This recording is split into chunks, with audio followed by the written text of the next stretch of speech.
히가시노 게이고의 작품 중에서 전 세계적으로 가장 많이 팔린 작품은 나미야 잡화점의 기적이죠. 네. 마치 그 나미야 잡화점의 기적에 나오는 것 같은 가벼운 판타지? 요런 기법이 섞여 있는 단편 추리 미스터리물들이 있어서 그중 한 편 소개해 드리려고 합니다. 정말 예쁘고 신비로운 이야기고요. 특히 고양이 좋아하시는 분들이라면 필히 들으셔야 한다고 말씀드리고 낭독 시작하겠습니다.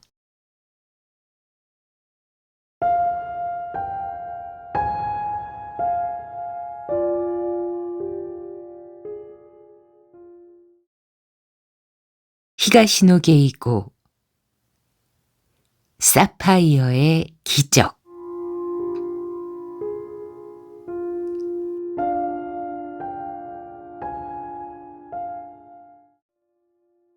일장. 미쿠는 예전에 자신이 작은 동네에 살고 있다고 생각했다.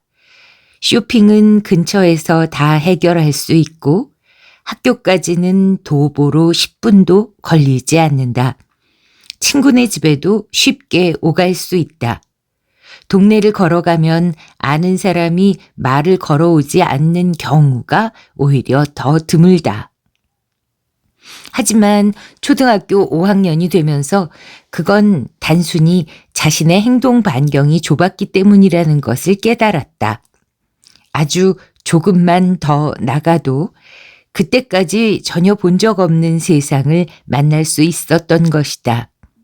이를테면 그건 큼직한 오피스 빌딩이나 입구를 세련되게 꾸민 레스토랑 같은 거였다. 또 무슨 상품을 파는지 전혀 짐작조차 할 수 없는 가게들도 있었다. 의외의 장소에 신사가 있다는 걸 알게 된 것도 5학년에 올라간 다음의 일이었다. 학교에서 돌아오는 길에 잠깐 마음 내키는 대로 평소와는 다른 길을 선택했다. 차들이 빈번하게 오가는 간선 도로를 조금 벗어난 것 뿐인데도 그쪽 길은 유난히 한산해서 마치 시간이 멈춰버린 것만 같았다. 오래된 민가들이 이어지고 드문드문 작은 상점도 나타났다. 하지만 그 상점들 대부분은 셔터 문을 내린 채였다. 그런 집들 틈새에 파묻히듯이 그 신사가 자리 잡고 있었다. 작은 돌계단이 있고 그곳으로 올라서자 세전함이 놓여 있었다. 굵은 밧줄을 흔들자 머리 위에서 종이 땡그랑땡그랑 소리를 냈다. 부자가 되게 해주세요. 작은 소리지만 입 밖에 내서 소원을 말했다. 미쿠의 집은 유복하다곤 할 수 없었다. 아버지가 사고로 세상을 떠나고 어머니 혼자 낮에는 슈퍼마켓에서 밤에는 이자카야에서 일하며 생활을 꾸려나갔다. 값비싼 장난감 따위는 바랄 수도 없었다. 돈이 드는 놀이에 어울리는 것도 안 될 일이었다. 그래서 방과 후에도 미쿠는 혼자 있는 일이 많았다. 다른 아이들이 자꾸 부러워지기 때문이었다. 부자가 됐으면 좋겠다고 항상 마음속으로 빌었다. 사치를 부리고 싶은 건 아니었다. 그저 항상 지친 기색인 엄마를 조금이라도 편하게 해주고 싶었던 거다. 세전함 앞에 서서 빌었다. 세전은 단돈 1엔도 넣지 못했지만 그저 그것뿐이었다면 그 뒤 미쿠가 매일같이 그곳에 드나드는 일은 없었을 것이다. 하지만 집에 돌아가려고 붉은 기둥문 밑을 지나던 참에 그를 알아보았다. 그는 신사를 둘러싼 돌층계 위에 앉아 있었다. 고양이 특유의 네 개의 다리를 몸 밑에 감추고 한껏 웅크린 자세다.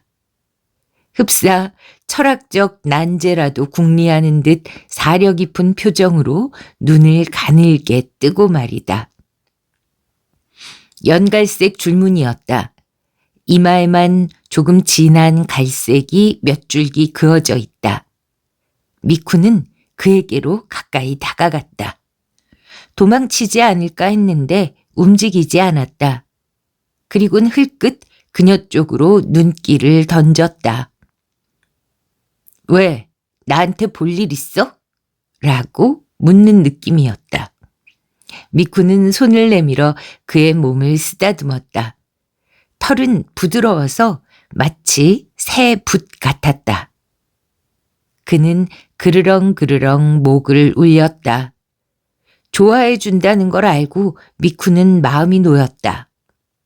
이윽고 그는 자리에서 일어나 미쿠 쪽으로 향했다. 그리고 그녀의 손을 날름날름 핥은 뒤 콩 하고 울었다. 야옹도 아니고 냐옹도 아니고 콩 하고. 마치 배고파라고 말하는 것 같았다. 미쿠는 책가방을 열었다. 급식으로 나온 빵을 넣어뒀던 게 생각났기 때문이다. 그걸 잘게 떼어 그의 코끝에 대보았다. 그는 획 고개를 돌렸다. 뭐야 이거, 좀 더 괜찮은 거 없어? 라는 듯이. 미안해. 미쿠는 소리내어 사과했다. 내일은 꼭 더 맛있는 거 가져올게. 그는 코끝을 움찔거렸다. 미쿠는 그것을 좋아, 기대할게 라는 뜻으로 해석했다. 다음 날 밤과 후 집에 가자마자 냉장고 안을 살펴보았다. 고양이가 좋아할 만한 게 뭘까? 우메보시, 장아찌, 염교 등의 밑반찬, 그리고 날달걀. 걔가 이런 걸 먹을 리는 없잖아. 그러다 치즈 어묵이 눈에 들어왔다. 한 개를 빼서 호주머니에 챙겨 넣었다. 냉장고엔 그것 말곤 더 이상 눈에 띄는 게 없어서 과자를 넣어둔 찬장을 살펴보았다. 쿠키와 마시멜로가 있어서 그것도 호주머니에 넣었다. 마시멜로는 미쿠 자기 자신이 먹고 싶었던 것이다. 불룩해진 호주머니를 하고 신사에 가보았다. 어제 그 자리에 고양이는 없었다. 별수 없이 종만 땡그랑땡그랑 울리고 나서 계단을 내려오자 나무덤불 사이에서 쓱 그가 나타나서 흘끗 미쿠를 올려다보았다. 너야? 또 왔어? 하고 말하는 것처럼 느껴졌다. 미쿠는 쪼그리고 앉아 호주머니에서 치즈 어묵을 꺼내 비닐을 벗겼다. 잘게 잘라 고양이 앞에 놓아주자 그는 신중하게 냄새를 맡은 뒤 슬쩍 핥아보았다. 하지만 입에 넣으려고는 하지 않았다. 왜 안 먹어? 미쿠가 물어도 고양이는 반응이 없었다. 치즈 어묵을 앞에 두고 지난번처럼 철학자 같은 표정으로 네 다리를 몸 밑에 감춘 채 한껏 웅크릴 뿐이었다. 그럼 이건 어때? 이번에는 쿠키를 앞에 놓아주었다. 하지만 이건 잠깐 코끝을 대보았을 뿐 핥으려고도 하지 않았다. 전혀 자기 취향이 아닌 모양이었다. 옆에 돌계단에 앉아 미쿠는 호주머니에서 마시멜로 봉지를 꺼냈다. 하나를 입에 넣고 저 멀리로 시선을 던졌다. 저녁 노을로 붉어진 하늘이 아름다웠다. 면바지 무릎팍에 뭔가 닿는 감촉이 있어서 흠칫 놀랐다. 내려다보니 어느새 고양이가 곁에 다가와 그녀의 무릎에 앞발을 올려놓고 있었다. 몸통과 고개를 한껏 내밀어 마시멜로 봉지에 코를 대려 하고 있었다. 어라? 이거? 미쿠는 봉지에서 마시멜로를 꺼내 고양이의 코끝에 대주었다. 그러자 그는 날름 핥아본 뒤 망설임 없이 덥석 베어 물었다. 우물우물 깨물어 꿀꺽 삼킨 뒤 다시 2개째를 먹었다.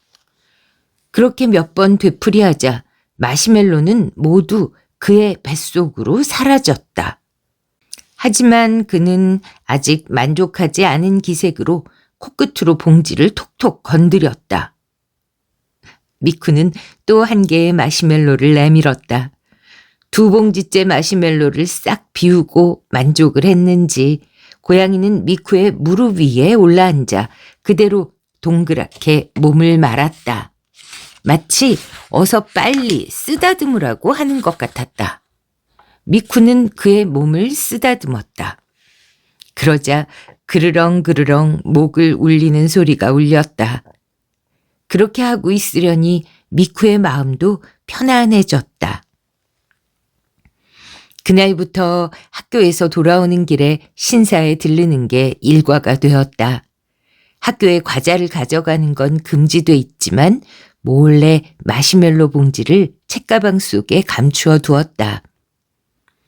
미쿠는 고양이에게 이나리라는 이름을 지어주었다. 이나리는 원래 곡식을 관장하는 신의 이름이지만 또한 유부초밥이라는 뜻으로도 쓰인다. 이 고양이의 색깔이 유부초밥을 꼭 닮았기 때문에 이나리라고 부르기로 한 거다. 신사의 명칭에 이나리라는 글자가 들어있던 것도 이유 중 하나였고,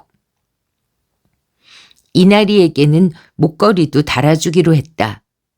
이대로 떠돌이 고양이처럼 내버려 두면 언젠가 보건소에서 데려갈 것 같았기 때문이다. 백엔샵에서 사온 분홍색 벨트로 목걸이를 만들어 채워주었다. 연한 갈색의 이나리에게 분홍색이 의외로 아주 잘 어울렸다. 미쿠는 이나리와 많은 이야기를 나누었다. 주된 화제는 장래의 꿈이었다. 미쿠의 꿈은 미용사가 되는 거였다. 다양한 사람들의 머리를 그 사람이 가장 아름답게 보이도록 커트하고 염색하고 때로는 파마를 하고 세트도 말아주는 것이다. 미용실을 나설 때는 완전히 딴 사람으로 보일 만큼. 그리고 그들은 미쿠에게 행복한 감사 인사를 건넨다. 상상만 해도 가슴이 뛰었다. 물론 소리내어 말한 건 아니었다. 이나리의 몸을 쓰다듬으며 마음속으로 속삭인 것이다. 그러면 이상하게도 이나리가 응해주는 말소리가 들려오는 듯한 느낌이 들었다. 꽤 괜찮은 꿈이네. 하지만 그러려면 공부도 열심히 해야지. 수학은 질색이라느니 그런 얘긴 하면 안 돼. 수학이 미용사하고 뭔 상관이냐고? 그렇지 않아. 잔돈 잘못 내주면 큰일이잖아. 게다가 역시 고등학교는 졸업을 해야지. 고등학교에 갈래도 수학은 꼭 필요하다고. 이나리와 함께하는 시간은 미쿠에게는 다른 무엇과도 바꿀 수 없는 귀중한 것이 되었다. 아무리 힘든 일이 있어도 이나리와 함께 있으면 마음이 치유되었다. 그런데 그 이나리가 사라졌다. 여느 때처럼 학교에서 돌아오는 길에 신사에 들렀고 여느 때처럼 굵은 밧줄을 흔들어 세전함 위에 종을 울렸다. 하지만 그걸 신호로 나타났어야 할 이나리가 아무리 기다려도 미쿠 앞에 모습을 드러내지 않았다. 이상하네 라고 생각하면서 그날은 그냥 집에 돌아왔다.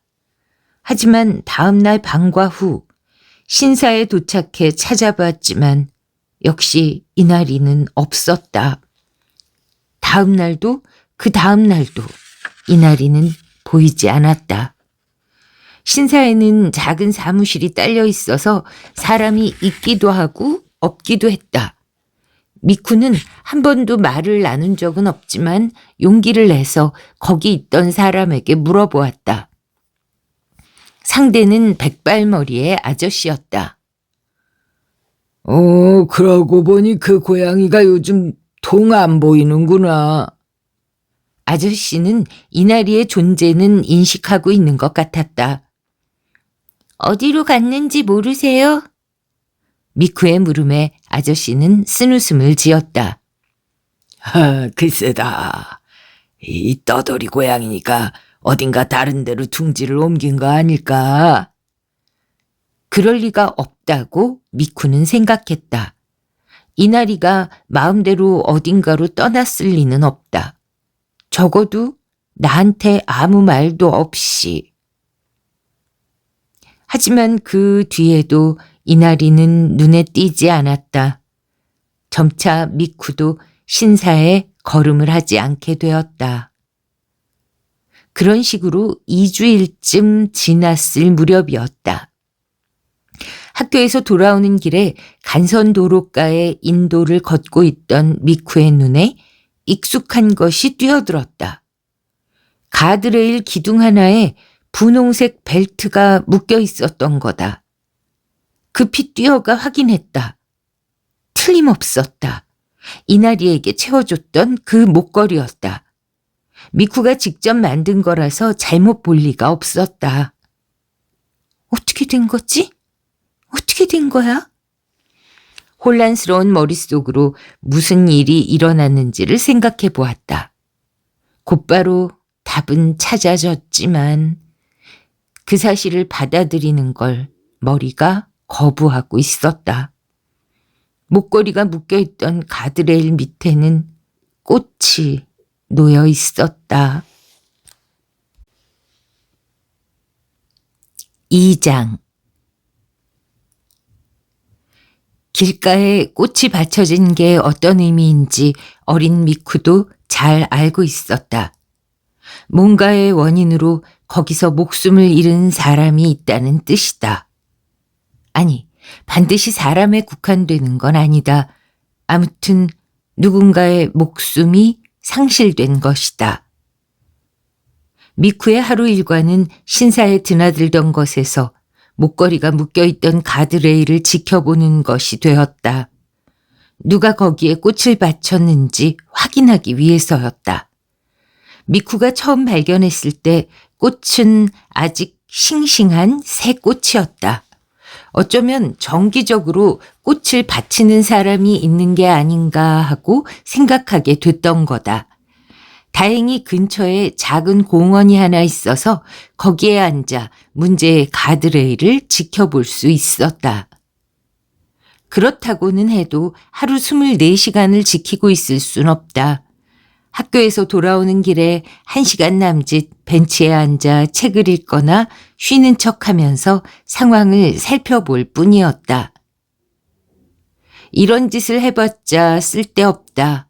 꽃을 바친 사람을 찾아낼 순 없을 것이다 하고 미쿠 자신도 생각했지만 단순히 한때의 위안에 지나지 않는다고 해도 멈출 수는 없었다. 하지만 감시를 시작하고 일주일이 지난 날 예상 밖의 일이 일어났다. 공원 옆에 소형 트럭 한 대가 멈춰서더니 안에서 몸집이 큼직한 운전기사가 내려섰다.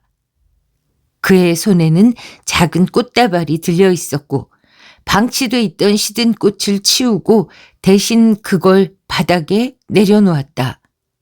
그리고 뭔가 기원을 올리듯 얼굴 앞에서 손으로 허공을 긋더니 이윽고 발길을 돌려 트럭에 올랐다. 미쿠는 깜짝 놀라 벌떡 일어섰다. 틀림없다. 저 운전기사가 이나리의 목걸이를 가드레일에 묶어둔 것이다. 미쿠는 뛰었다. 소형 트럭에 엔진 걸리는 소리가 들렸다. 여기서 놓치면 2번 다시 만날 수 없을지도 모른다. 슬슬 출발하려는 소형 트럭 뒤를 미쿠는 있는 힘껏 쫓아갔다. 잠깐만요! 라고 큰 소리로 외치며 손을 내저었다. 그걸 보았는지 소형 트럭이 이윽고 속도를 늦추었다. 길가에 붙여 정지하더니 운전석 문이 열렸다. 짧은 머리에 각진 얼굴형의 남자가 의아한 듯 얼굴을 내밀었다. 왜 그러니? 무슨 일이야? 미쿠는 뛰어가서 숨을 헐떡이며 물었다. 아저씨, 저 꽃은 뭐예요? 저기서 무슨 일이 있었어요? 운전기사는 미간에 주름을 잡았다. 왜 그런 걸 물어보는데? 왜냐면 이나리의 목걸이가 이날이? 고양이에요. 운전기사의 눈이 흠칫 놀란 듯 커졌다. 네 고양이였어? 아니요, 제 고양이는 아니지만 친하게 지냈던 고양이라서. 그렇구나. 운전기사는 소형 트럭의 엔진을 끄고 차에서 내려왔다. 지나치게 속도를 올린 것도 한눈을 판 것도 아니었다라고 운전기사는 말했다. 그냥 보통으로 달렸어. 근데 갑자기 그 고양이가 앞을 가로지르면서 튀어나왔다고. 미처 피할 새가 없었어. 급하게 브레이크를 밟았는데 이렇게 퍽 하고 부딪히는 감촉이 나더라고. 글쎄, 뭐 감촉이란 말은 좀 이상한가? 아무튼 그런 느낌이야. 내려가 봤더니 그 고양이가 쓰러져 있었지. 축 늘어져서 전혀 움직이지도 않더라고. 어떻게 해야 하나 생각을 했지만 그냥 버려두고 갈 수는 없고 스마트폰으로 검색을 해보니까 마침 근처에 동물병원이 하나 있길래 거기로 데려갔지. 아야, 근데 역시 소용이 없더라. 내장인가 뭐 잘못돼가지고 도저히 살려낼 수가 없다는 거야. 사체는 병원에서 처리해 준다고 하길래 그 목걸이만 받아들고 돌아왔지. 아유, 그래도 아무래도 그 뒷맛이 씁쓸해서 저렇게 꽃이나마 올리고 있었던 거야. 이야기를 듣는 사이에 미쿠는 울고 싶어졌다. 역시 이나리는 죽어버린 것이다. 그 운전기사는 이나리를 데려갔던 병원 이름을 알려주었다. 분명 가까운 곳이긴 했지만 걸어서 갈 수 있을 정도는 아니었다. 가보고 싶다면은 내가 태워다 줄까? 어차피 지나가는 길이야.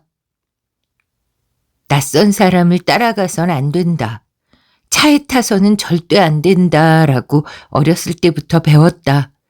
하지만 미쿠는 고개를 끄덕였다. 차에 치인 고양이가 마음에 걸려 내내 꽃을 바치는 사람이라면 나쁜 사람은 아닐 거라고 생각했다. 운전기사가 안내해 준 곳은 하얗고 커다란 건물이었다. 미쿠는 동네의 작은 동물병원을 상상했었기 때문에 의외였다. 이미 시작한 일이니 내친 김에 하면서 운전기사는 미쿠와 함께 차에서 내렸다. 병원 접수처 앞에 서서 뭔가 얘기를 시작했고 며칠 전 데려온 고양이가 최종적으로 어떻게 됐는지를 확인해 보는 것 같았다. 역시 나쁜 사람이 아니었다. 피할 수 없는 사고였다는 말도 아마 거짓이 아닐 것이다. 넓은 대기실에는 사람들 여러 명이 앉아 있었다. 모두 개나 고양이를 데리고 와 있었다.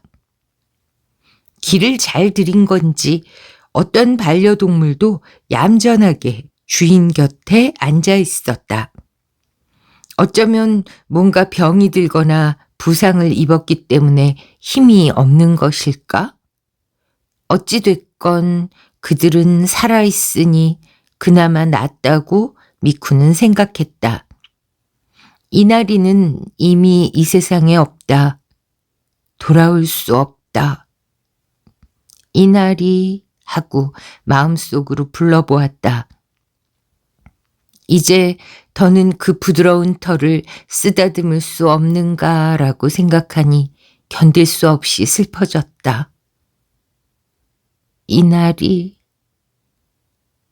그때였다.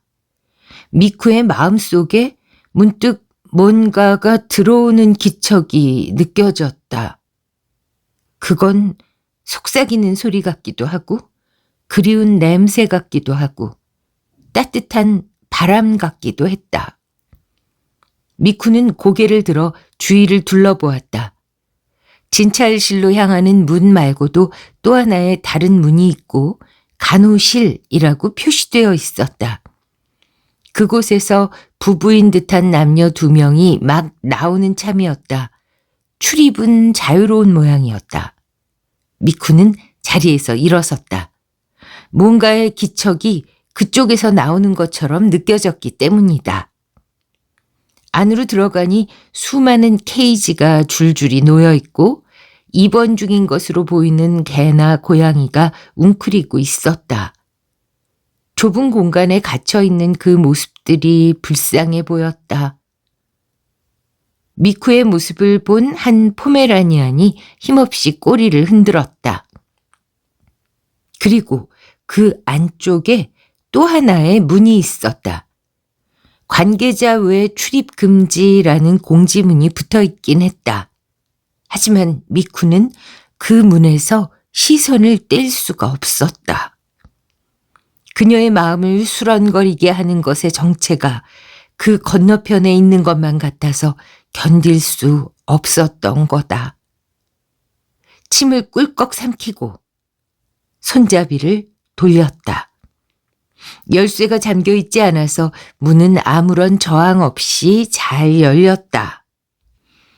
어슴푸레한 복도가 이어졌다. 미쿠는 머뭇머뭇 걸음을 옮겼다. 가슴속 수런거림이 점점 더 높아져 갔다. 걸음을 멈출 수 없었다. 복도 끝에서 다시 케이지로 보이는 것을 발견했다. 이 케이지는 상당히 컸다. 특수한 동물을 넣어두기 위한 걸까? 하지만 안에 들어있는 건 그저 한 마리의 고양이였다. 털이 긴 종으로 체격은 중간쯤이었다. 케이지 한가운데에 가만히 앉아 있었다. 미쿠는 눈이 큼직해졌다. 그 고양이는 명백히 다른 고양이와는 다른 특징을 갖고 있었기 때문이다. 아니, 그것만이 아니었다.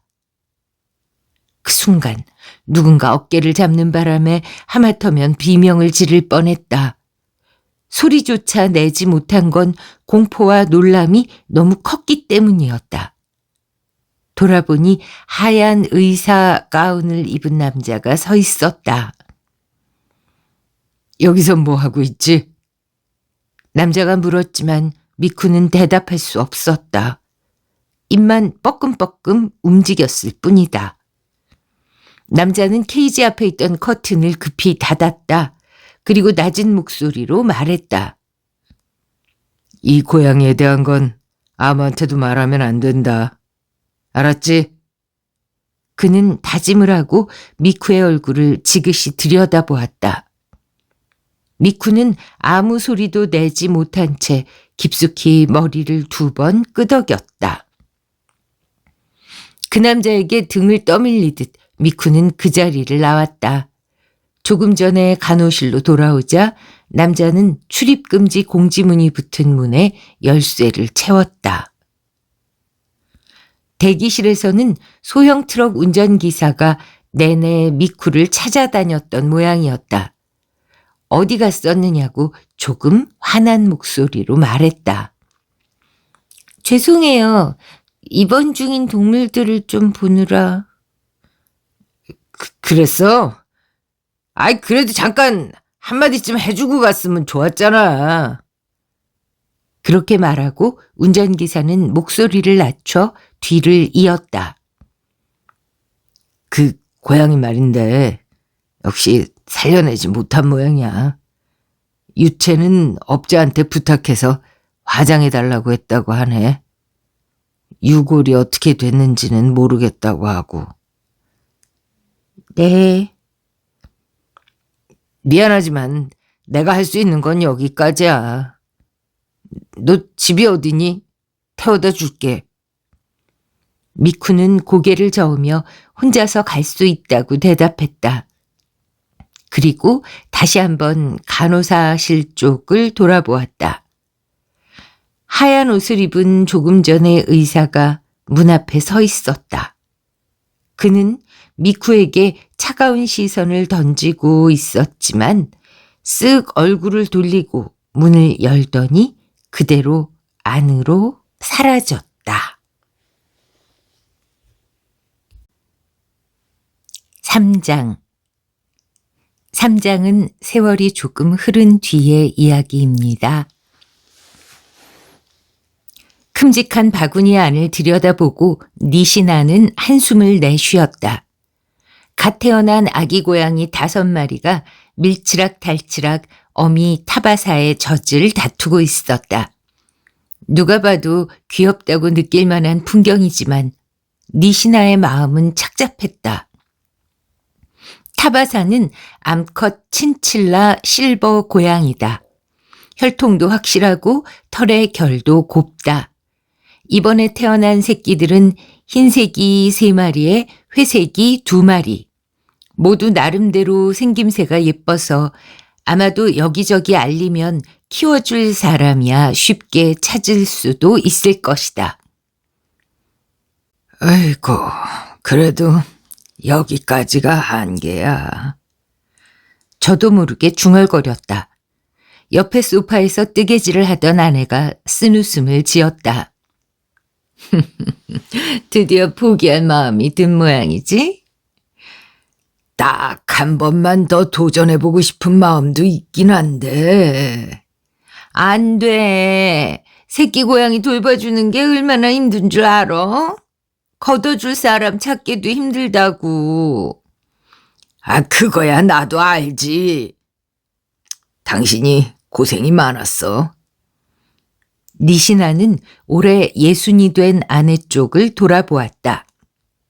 그녀 옆에선 실버 그레이의 고양이가 자고 있었다. 지난번 타바사의 출산으로 태어난 아이지만 결국 새 주인을 찾지 못해 직접 기르기로 했던 것이다. 근데 하면서 니시나는 강한 미련에 아쉬워하며 말했다.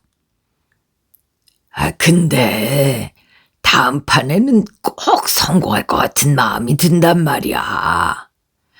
아유, 안 돼. 아내는 손을 멈추고 딱 잘라 말했다. 지금까지 몇 마리나 태어났는지 알기나 해요? 니시나는 얼굴을 찌푸렸다.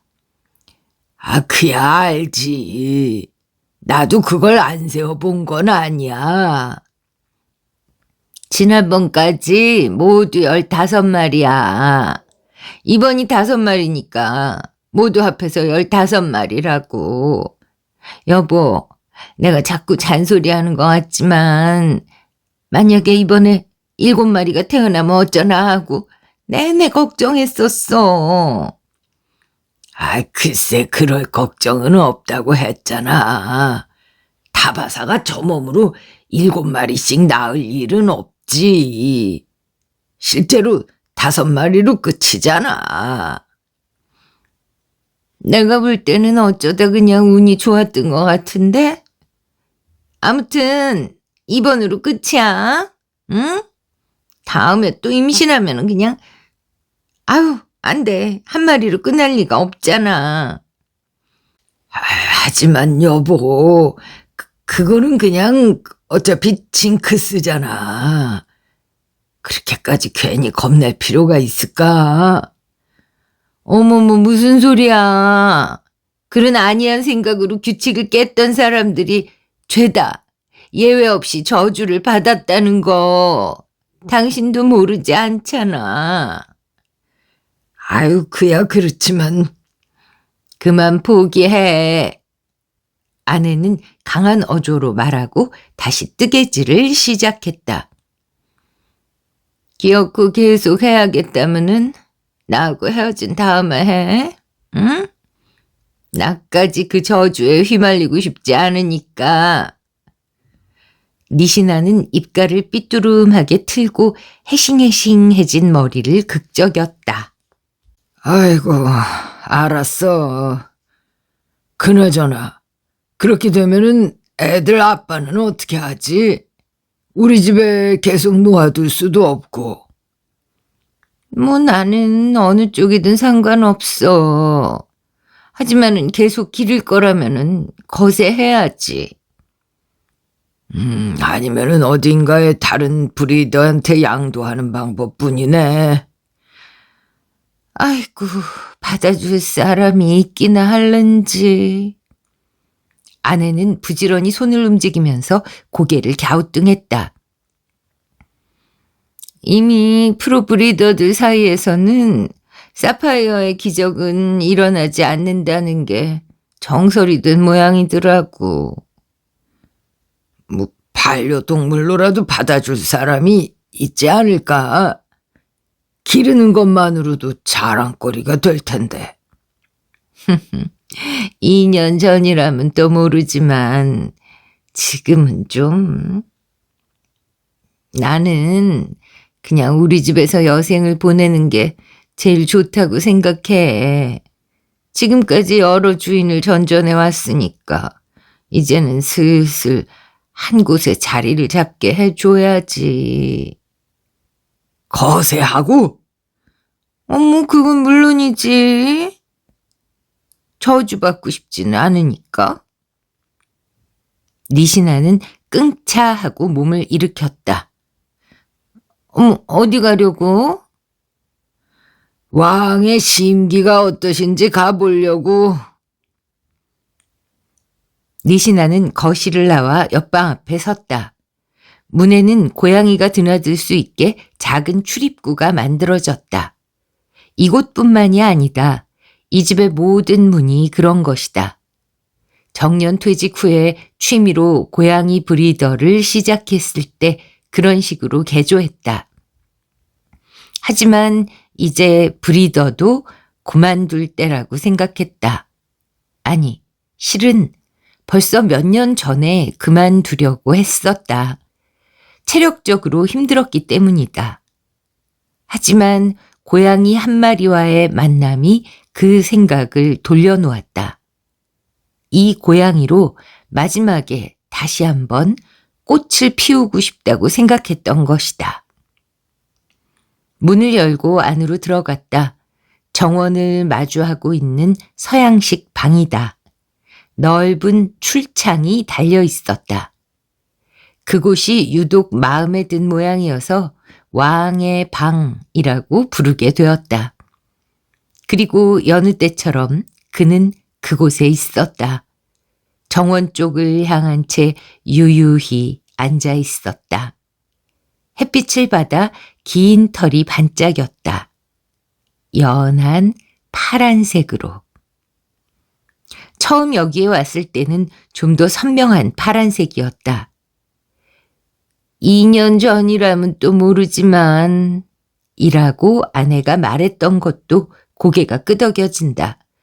최근 들어 부쩍 파란 빛이 옅어지고 있었다. 수컷 페르시아 고양이다. 이름은 사파이어. 물론 그 고양이의 털 색깔에서 나온 이름이다. 러시안 블루라는 고양이 종이 있긴 하지만 그건 털 색깔이 그냥 회색이어서 공치사로라도 파란색이라고는 할 수 없다.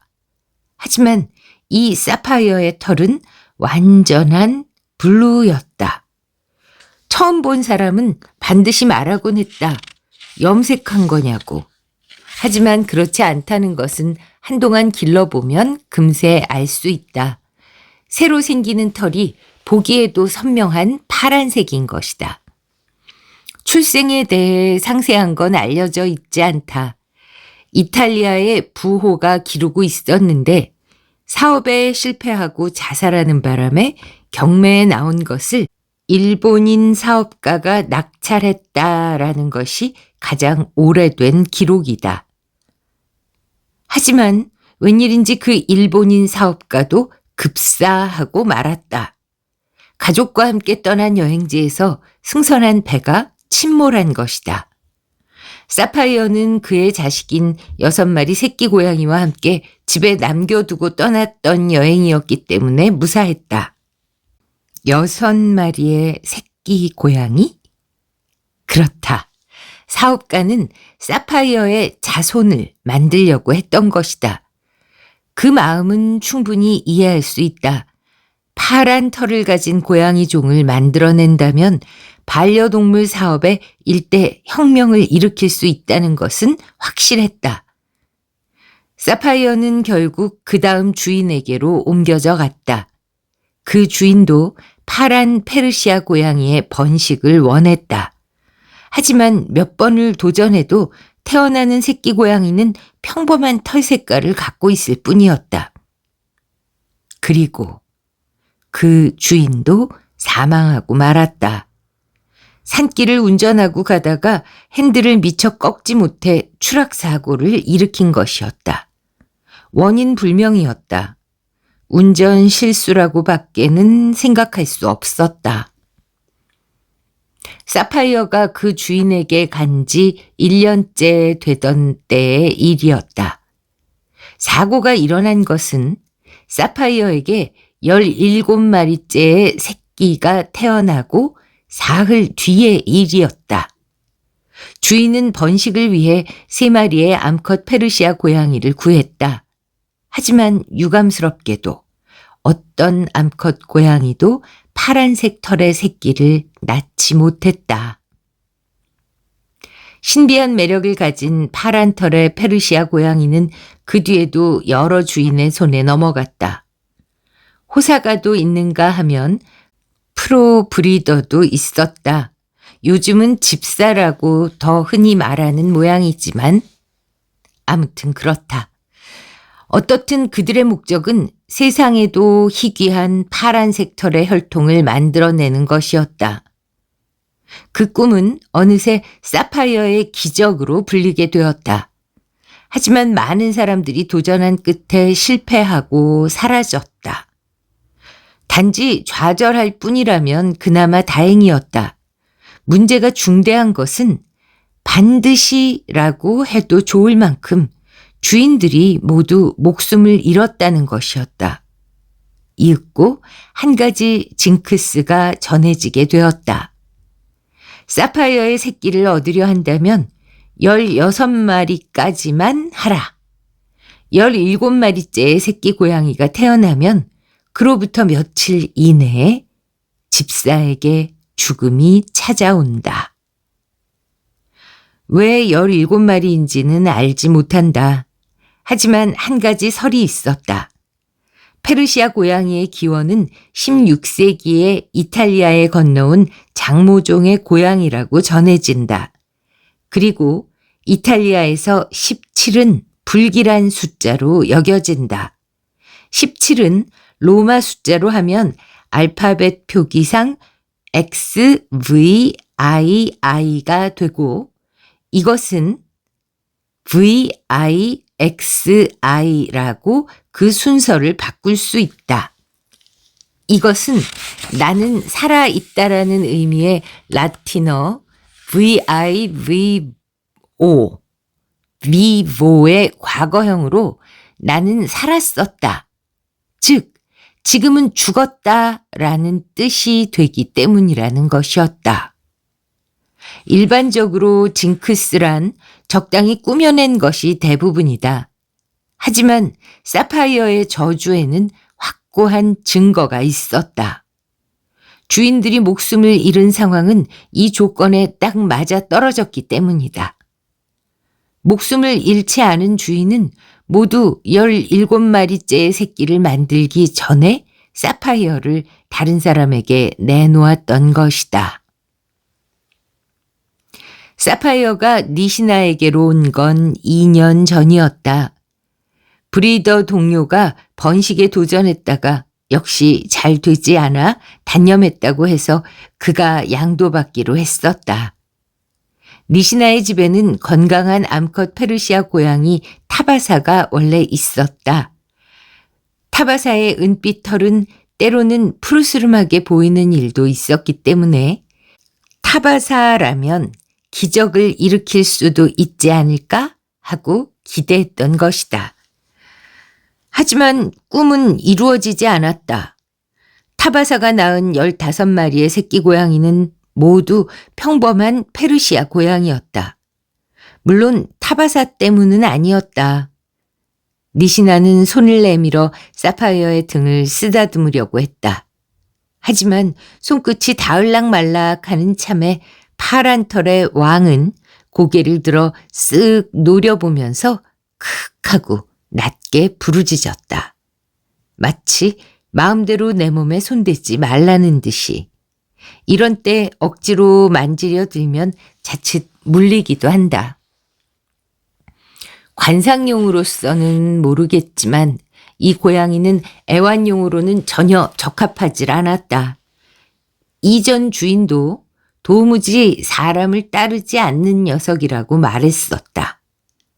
품에 안으려 하면 스르륵 빠져나가고 무릎에 앉히는 일 따위는 아예 불가능했다.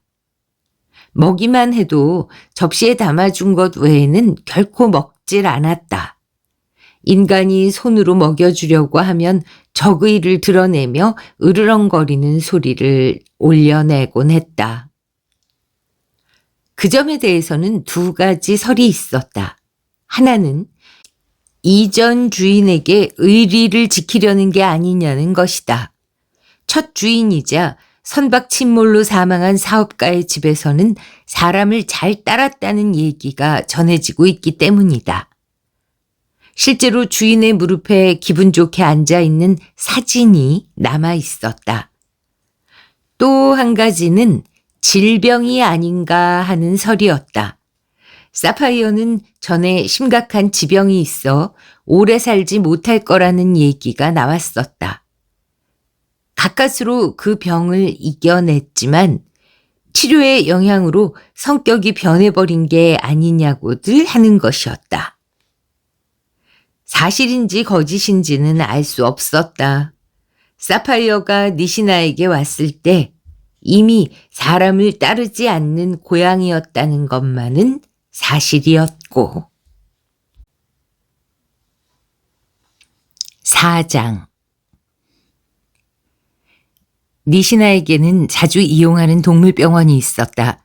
원장과는 20여 년을 알고 지낸 사이다. 오늘은 사파이어의 거세 수술에 대해 상의하기 위해 찾아가기로 했다. 케이지 안에는 사파이어가 있었다. 얌전히 들어갈 리가 없어서 아내와 둘이 힘으로 밀어 넣었다. 둘 다 손에 가죽 장갑을 끼고서. 자칫하면 핥히려고 덤비기 때문이다. 병원에 도착하자 그새 새로 수리해서 바로 옆에 반려동물 미용실이 문을 열었다. 대기실을 그쪽과 같이 쓰고 있어서 아내의 상황을 지켜볼 수가 있었다. 미용사인 듯한 젊은 여자가 커다란 개의 털을 깎아주고 있었다. 그렇군요. 역시 단념하기로 하셨군요. 체격 좋은 조수의 힘을 빌려 사파이어의 혈액을 채취한 뒤 백발머리의 원장은 절절한 어조로 말했다. 파란 털의 새끼 고양이 좀 보고 싶었는데 안타깝네요. 기적이란 그리 쉽게 일어나지 않는다는 뜻이겠지요. 니시나는 케이지 안을 보며 말했다. 그럼 그건 어떻습니까? 클론을 만드는 거요. 자손은 아니지만 불린다는 점에서는 똑같잖아요. 니시나는 그만 질렸다는 얼굴로 손을 내저었다.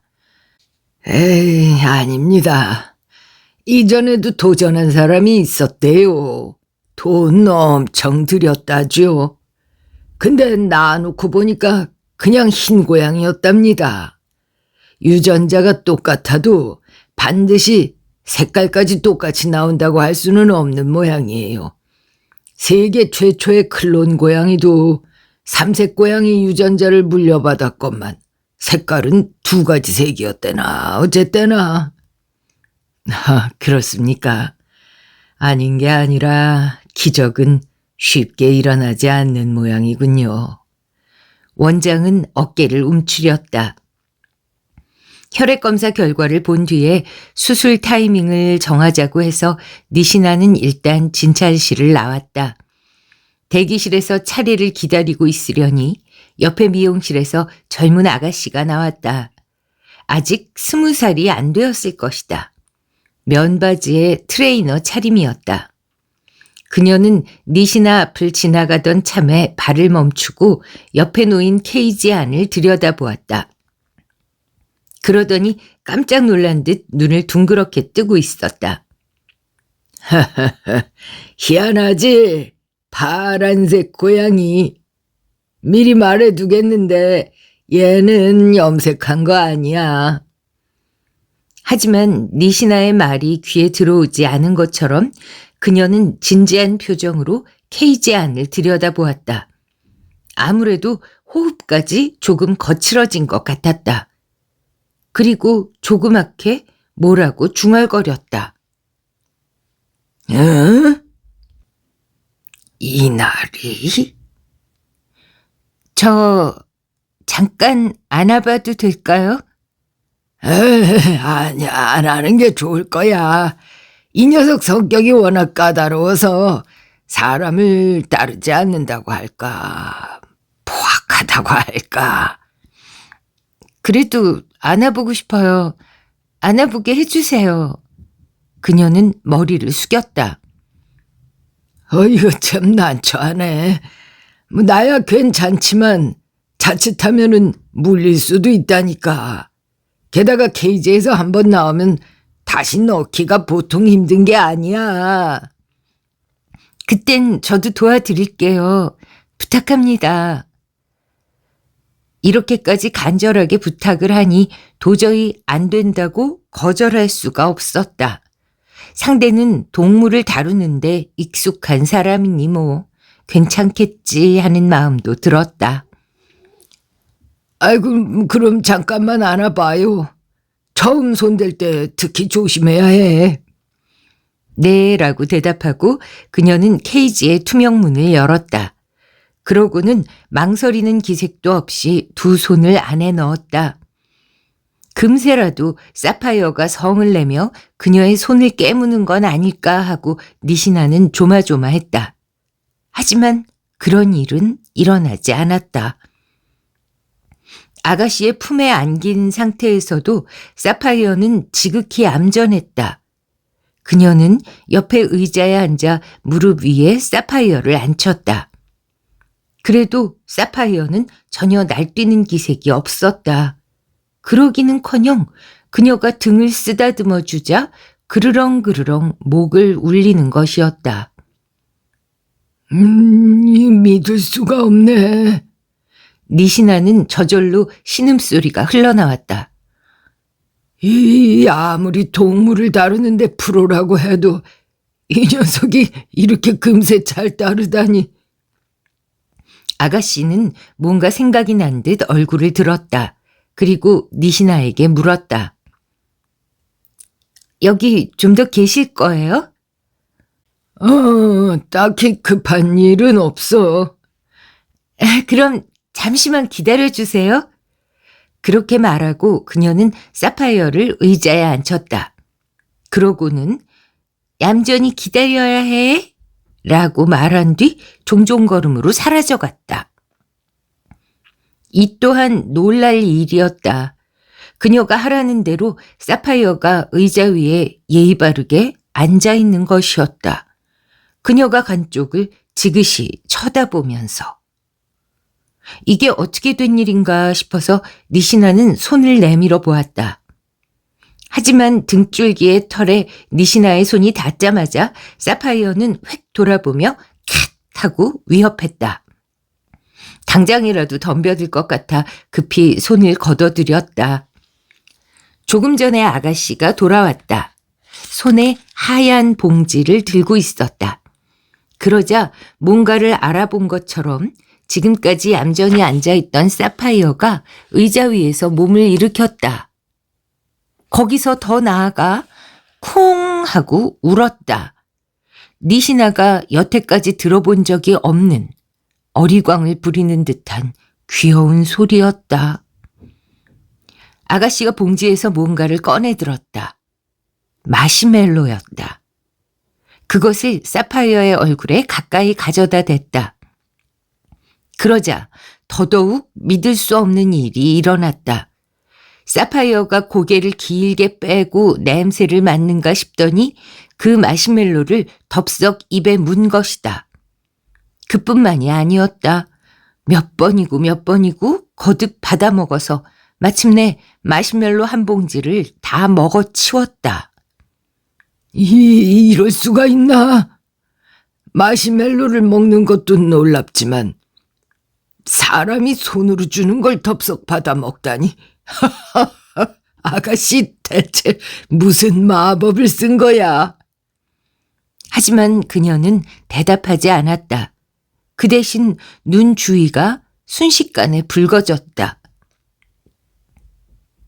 역시 그렇구나. 이날이었어. 역시 이날이었어.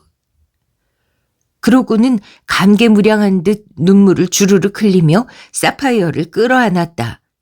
파란 털의 왕은 여기에서도 날뛰는 일이 없었다. 그러기는커녕 그녀의 뺨을 할짝할짝 핥기 시작했다. 5장. 그 병원은 니시나가 사파이어의 거세 수술을 받으려고 했던 동물병원과는 건물 크기도 부지 면적의 넓이도 근무하는 사람 수도 전혀 달랐다. 애초에 병원이 아니었다.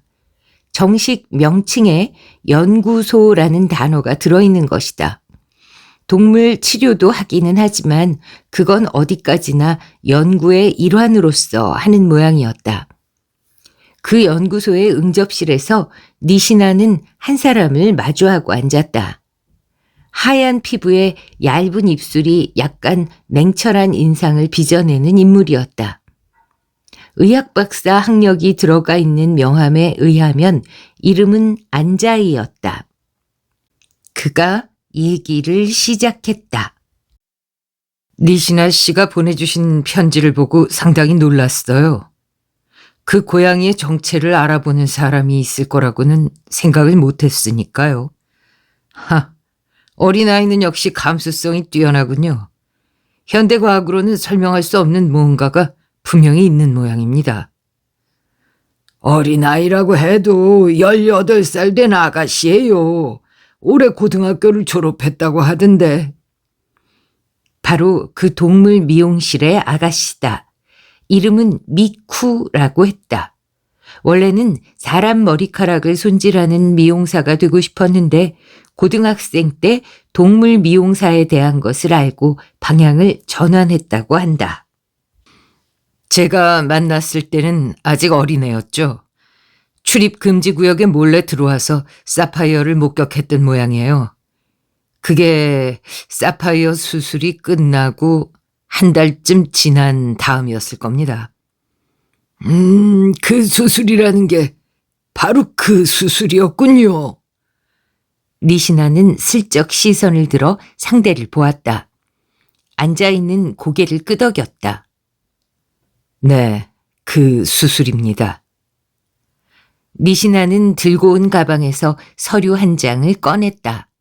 몇 년 전에 신문 기사를 프린터로 인쇄해 온 것이다. 제목은 이런 것이었다.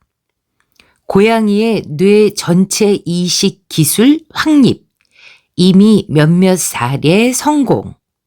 그 동물 미용사 아가씨는 처음 사파이어를 봤을 때 자신이 좋아했던 고양이의 기척을 느꼈다는군요.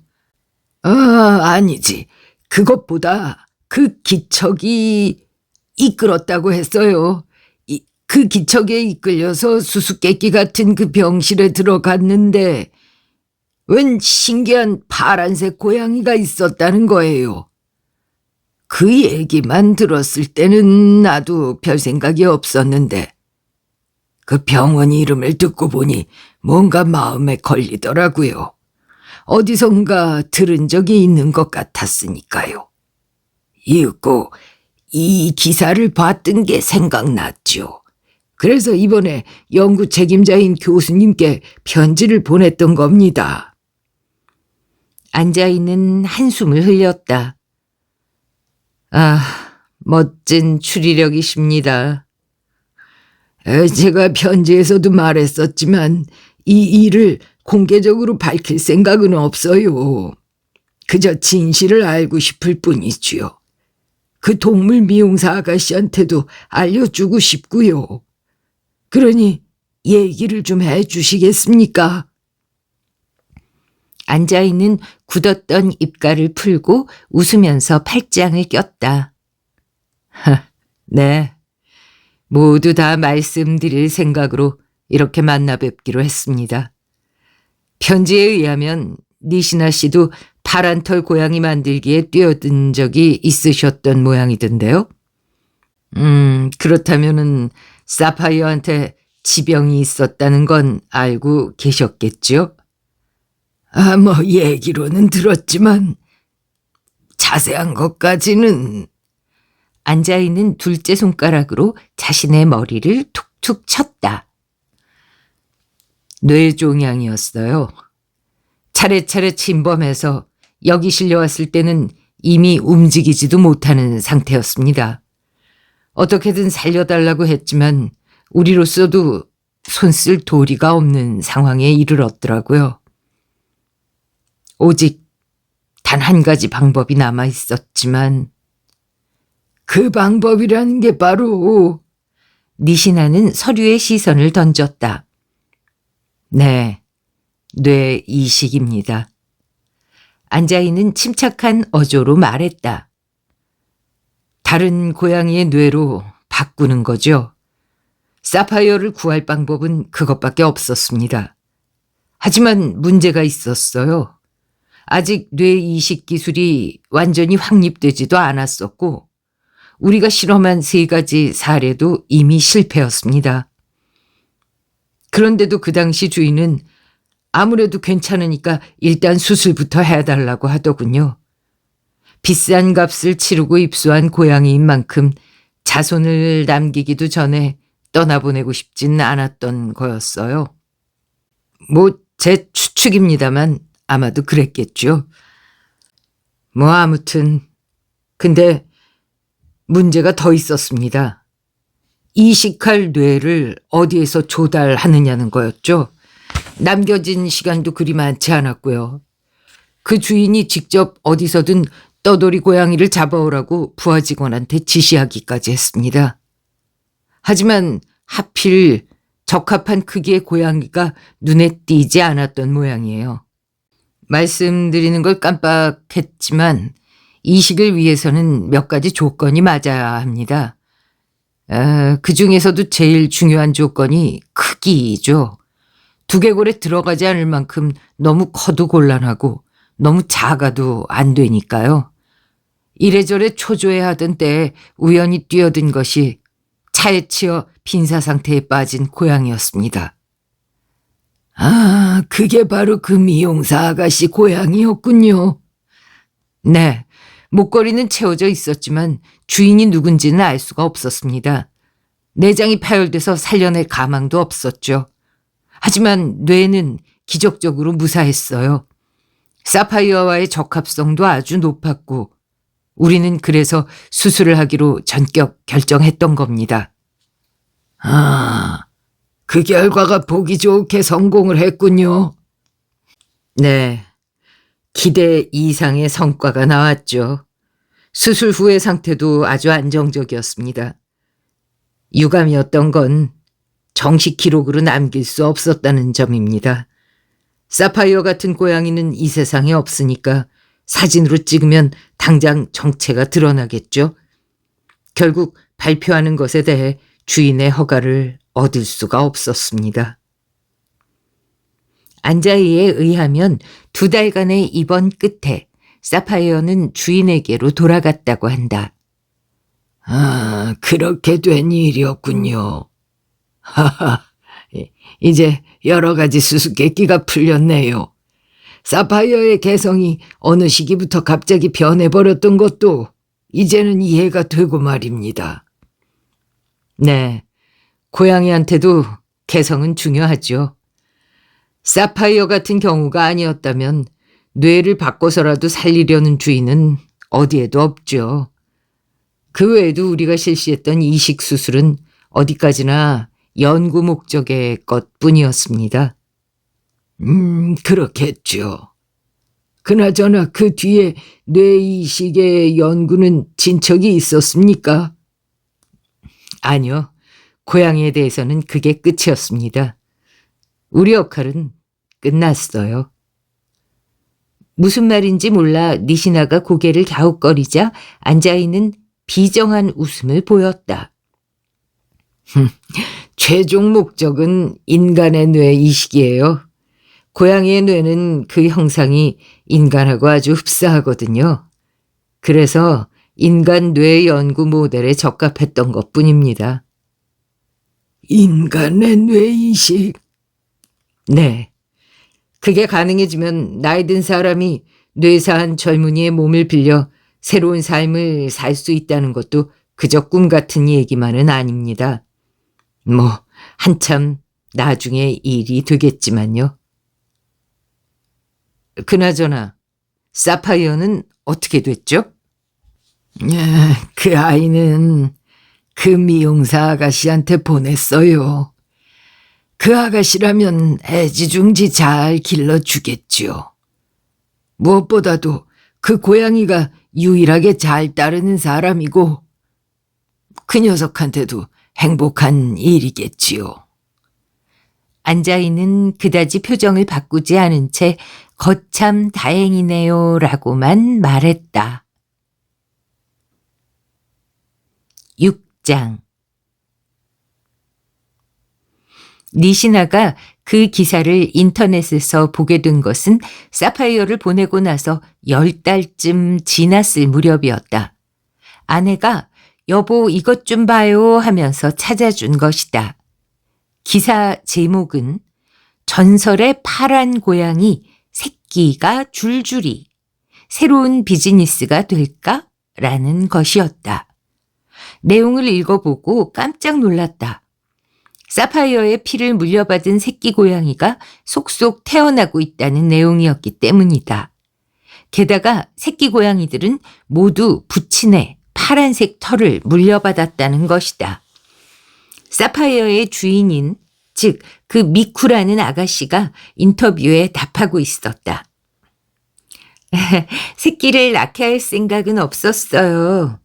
근데 어느 날 근처 신사에서 떠돌이 고양이가 파란색 새끼를 낳았단 말을 듣고 우리 고양이가 아빠일 거라고 확신을 했죠. 매일같이 그 신사에 드나들었으니까요. 그래서 그 새끼 고양이들을 우리 집에서 기르기로 했는데 결국 모두 다 주인을 찾지 못했어요. 네? 아, 네. 정말 희귀한 고양이니까 꼭 사겠다는 사람도 있었어요. 그 뒤에 다른 암컷 고양이하고 교배시켰더니 또다시 파란색 새끼가 태어나서 그러는 사이에 자기네 암컷 고양이하고 교배하게 해달라는 의뢰가 줄을 잇게 됐죠. 한 차례 교배 비용이요? 그건 비밀인데. 네, 덕분에 꽤 많은 비용을 받고 있어요. 단, 교배에는 조건이 있습니다. 아무래도 페르시아 고양이끼리라면 유전자 문제로 파란색 새끼가 태어나지 않는 것 같아요. 그래서 우리 새끼 고양이는 모두 잡종이에요. 네? 지금까지 태어난 새끼가 모두 몇 마리냐고요? 글쎄요. 아마 50마리는 넘지 않을까요? 기사를 읽고 나서 니시나는 이 말을 탁 쳤다. 그렇구나. 잡종으로 했으면 성공이었던 건가? 브리더의 상식으로는 페르시아 고양이를 다른 종과 교배시키는 것은 생각할 수도 없다. 그 선입견 때문에 여태껏 행운을 놓쳐왔던 것이다. 미쿠의 얼굴이 떠올랐다. 참 잘 해냈구나라고 생각하는 한편으로 이나리에 대한 애정이 기적을 불렀는지도 모른다는 마음이 들었다. 아이쿠, 뭐 됐다. 미쿠가 파란 털 고양이에게 마시멜로를 먹여주던 광경을 머릿속에 떠올리며 니시나는 저절로 입가에 웃음이 번졌다.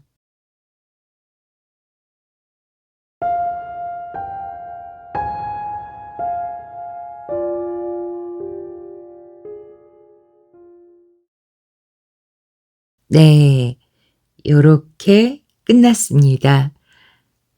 본격 추리물이라기보다는 신비한 이야기죠. 영혼을 믿는 사람들이 좋아하는 이야기. 그러니까 물론 영혼이 있는 걸 안 믿는 사람이 있다는 게 아니라 어쨌든 이런 식의 스위치를 믿고 사후 세계도 믿고 그리고 안자비가 가끔 얘기하던 양자역학적인 세계의 신비를 믿는 그런 분들이 좋아하시는 얘기지요. 네, 저는 참 재밌었는데 여러분은 어떠셨는지 모르겠네요. 제가 고양이 2마리를 임보라고 하죠. 임시 보호했던 적이 있습니다. 제가 능력이 되면 끝까지 키우고 싶었지만 확신할 수가 없어서 임보를 하다가 사정이 생겨서 이제 돌려주게 되었는데요. 처음 알았어요. 고양이가 그렇게 심하게 그르릉거리는 거를. 기분이 좋으면 그렇게 한다고 하더라고요. 네. 이 작품 속에서도 그 유부초밥이라는 이름의 이나리 걔가 미쿠를 향해서 그랬었죠. 안자비 채널에도 집사님들이 많이 계시던데 재밌게 들으셨을 것을 확신합니다. 그럼 구독, 좋아요, 댓글, 알림 설정, 공유, 하이프, 그리고 쇼핑 부탁드리면서 물러가겠습니다. 그리고 이건 TMI인데요. 안자비 사용 설명서. 구독을 하셨는데도 그냥 이렇게 추천 영상만 보는 거를 편하게 생각하는 분들이 많이 계시더라고요. 근데 구독을 하신 다음에 그 안자비 채널 로고, 제 얼굴 사진이죠. 마이크 앞에 앉아있는 그걸 클릭하고 채널 보기라는 걸 들어가시면요. 제 것만 그런 게 아니라 모든 채널이 그렇습니다. 거기 뭐 동영상, 재생 목록, 커뮤니티 뭐 이런 항목들이 있어요. 거기서 재생 목록으로 들어가시면요. 해외 추리소설 모음, 한국 추리소설 모음 이렇게 해서 재생 목록이라는 게 있는데 거길 들어가셔서 스크롤을 쭉 하시면 그 취향에 맞는 작품들을 골라서 보실 수가 있습니다. 네, 그래서 그 방법 소개해 드리면서 물러가겠습니다. 감사합니다. 안녕히 계세요.